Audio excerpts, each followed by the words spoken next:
Hello guys and welcome back to your very own YouTube channel CA Dreamers. Today in this video we are going to discuss about the very most important topic of the chapter company audit, which is Companies Auditors Report Order CARO 2016.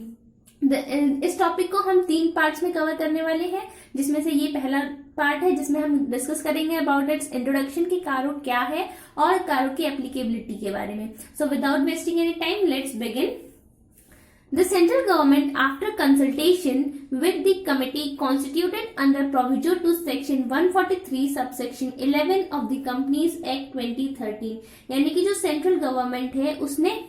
जो committee section 143 subsection 11 के अंदर में बनाई जाती है, उस committee से consult करने के बाद कारो का रूल जो है वो बनाया था. एंड इन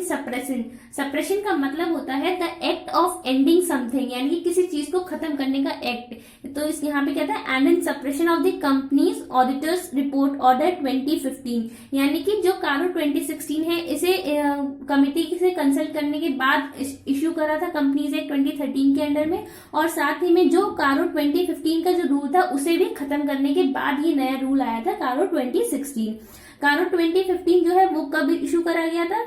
10 अप्रैल 2015 में. तो इस वाले एक्ट को खत्म करने के बाद जो कंपनीज एक्ट 2013 है उसके सेक्शन 143 सबसेक्शन 11 में जो कमेटी बनाई जाती है उसके साथ कंसल्ट करने के बाद सेंट्रल गवर्नमेंट ने एक नया कारो 2016 का जो रूल है वो इश्यू करा था. Has issued the companies auditors report order 2016 कारो 2016, जो कि इश्यू करा गया था under section 143 subsection 11 of the companies act 2013. और ये किस स्पेसिफिक डेट को इशू करा गया था, डेटेड 29 मार्च 2016, यानी कि सेंट्रल गवर्नमेंट ने कारो 2016 को कब इशू करा था, 29 of March 2016. The requirements of the order are supplemental to the existing provisions of the section 143 of the act regarding the auditor's report. यानी कि जो ये ऑर्डर है इसके रिक्वायरमेंट्स सेक्शन 143 में जो ऑडिटर अपनी ऑडिट रिपोर्ट को प्रिपेयर करता है उसी के एडिशनल है, उसी के सप्लीमेंटल है. यानी कि इस जो कारो 2016 है इस ऑर्डर के अंडर में भी जो ऑडिटर है वो एक स्टेटमेंट तैयार करके देता है अपनी ऑडिट रिपोर्ट के साथ, जिसमें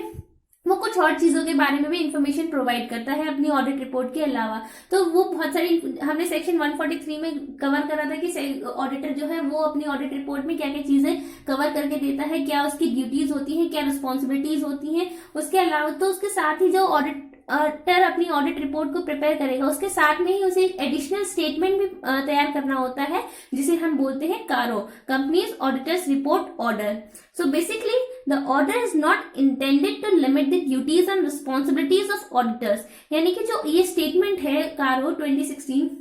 जिसमें कारो जो ऑर्डर है ये, इस ऑर्डर की जो इंटेंशन है वो ऑडिटर की ड्यूटीज और रिस्पॉन्सिबिलिटीज को लिमिटेड करने का बिल्कुल भी नहीं है, but only requires a statement. लेकिन इसकी रिक्वायरमेंट क्या है, सिर्फ एक statement which is to be included in the audit report, जो कि ऑडिटर को अपनी ऑडिट रिपोर्ट में इंक्लूड करना होता है in respect of the matters specified therein. यानी कि कारो 2016 में कुछ और मैटर्स बताए गए हैं जिसके बारे में ऑडिटर को इन्फॉर्मेशन प्रोवाइड करनी होती है. वो उस इन्फॉर्मेशन को अपनी ऑडिट रिपोर्ट में ना दे करके उसके साथ एक और स्टेटमेंट बनाता है, उस स्टेटमेंट में ये इंफॉर्मेशन प्रोवाइड करता है.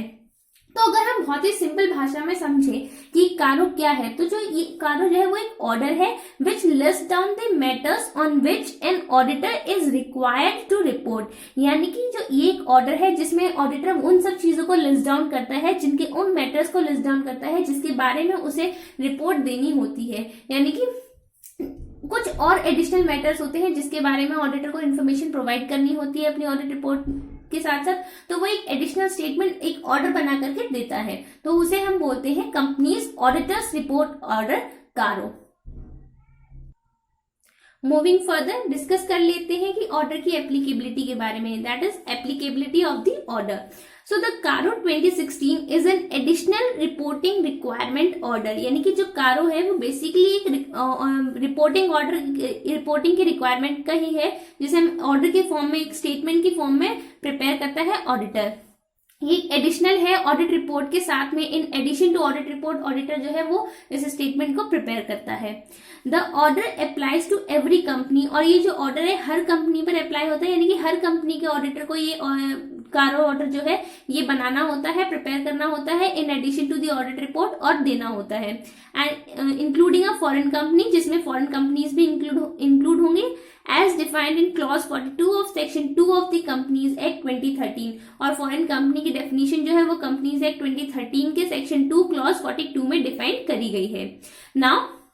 However, the order specifically exempts the following class of companies। लेकिन यहाँ पर हमें कुछ specific class of companies दी गई हैं जिन और इन companies की requirement नहीं होती है, यानी कि जो भी auditor इन companies का audit करने के लिए आएगा उसको बिल्कुल भी जरूरत नहीं होती है ये order prepare करके अपनी ऑडिट रिपोर्ट के साथ देने की। तो यानी कि जनरली हर कंपनी के ऑडिटर को ये ऑर्डर प्रिपेयर करना होता है और सबमिट करना होता है, लेकिन यहाँ पर कुछ कंपनीज हैं जिन्हें ये स्टेटमेंट तैयार नहीं करना होता है। तो हम एक बार देख लेते हैं कि वो कौन कौन सी कंपनीज हैं।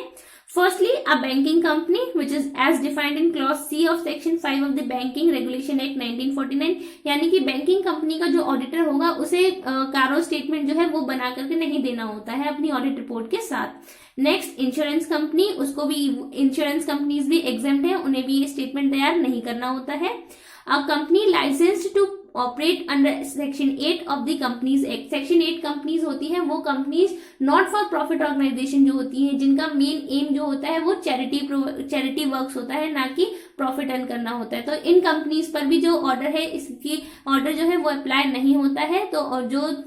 ऑडिटर होगा उसे सिर्फ और सिर्फ ऑडिट रिपोर्ट ही तैयार करके देनी है, ना कि उसके साथ में ऑर्डर तैयार करके देना है। Next, 1 person company as defined under clause 62 of section 2 of the companies act, यानी कि 1 पर्सन कंपनी पर भी ऑर्डर जो है वो अप्लाई नहीं होता है। Next, a small company as defined under clause 85 of section 2 of the companies act, small companies को भी नहीं देना होता है। और लास्टली, प्राइवेट कंपनीज, लेकिन प्राइवेट कंपनीज की कुछ कंडीशंस है। तो private limited company not being a subsidiary और holding company of a public company, यानी कि ऐसी प्राइवेट लिमिटेड कंपनी जो किसी पब्लिक कंपनी की सब्सिडियरी या फिर होल्डिंग कंपनी नहीं है। Having a paid up capital and reserves and surplus not more than 1 crore rupees, और उस प्राइवेट लिमिटेड कंपनी की जो पेड अप शेयर कैपिटल और रिजर्व्स एंड सरप्लस है वो 1 करोड़ रुपीज से ज्यादा नहीं होने चाहिए as on the balance sheet date, and which does not have the total borrowings exceeding 1 crore rupees, और उसकी जो टोटल बोरोइंग्स है वो भी 1 करोड़ रुपीज से कम होनी चाहिए फ्रॉम एनी बैंक और financial institution at any point of time during the financial year, यानी कि जो बोरोइंग्स है वो किसी भी बैंक से या फिर किसी भी फाइनेंशियल इंस्टीट्यूशन से ली हुई हो सकती है, और वो किसी लास्ट जो फाइनेंशियल ईयर था, अकाउंटिंग पीरियड था, उसमें किसी भी पॉइंट ऑफ टाइम पर बोरोइंग्स जो है वो 1 करोड़ से एक्सीड ना करी हो। And which does not have a total revenue as disclosed in Schedule 3rd to the Companies Act 2013, और जिसका टोटल रेवेन्यू यानी कि जो सेल्स टर्नओवर होता है वो जो भी शेड्यूल 3 कंपनीज एक्ट 2013 के शेड्यूल 3 में डिस्क्लोज किया गया है वो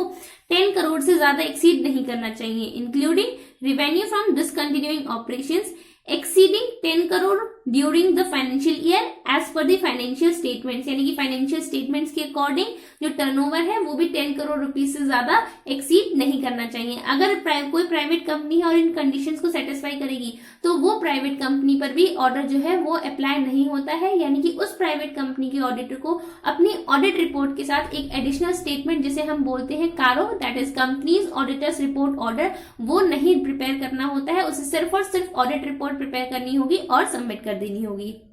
तो एक बार फ्लो चार्ट के फॉर्म में भी देख लेते हैं कि आखिर कौन कौन सी कंपनीज जो है वो एग्जेम्प्ट हैं ऑर्डर क्या कहते हैं जिन ऑर्डर बनाने से, यानी कि जिस कंपनीज के जो ऑडिटर हैं उन्हें स्टेटमेंट ऑर्डर प्रिपेयर करके नहीं देना होता है अपनी ऑडिट रिपोर्ट के साथ में। तो एक बार फ्लो चार्ट में देख लेते हैं कि वो कौन कौन सी कंपनीज है। सबसे पहला है banking companies, insurance companies, section 8 companies यानी कि जिनका मेन मोटो जो है वो प्रॉफिट अर्न करना नहीं होता है बल्कि चैरिटी वर्क होता है। Next 1 person company,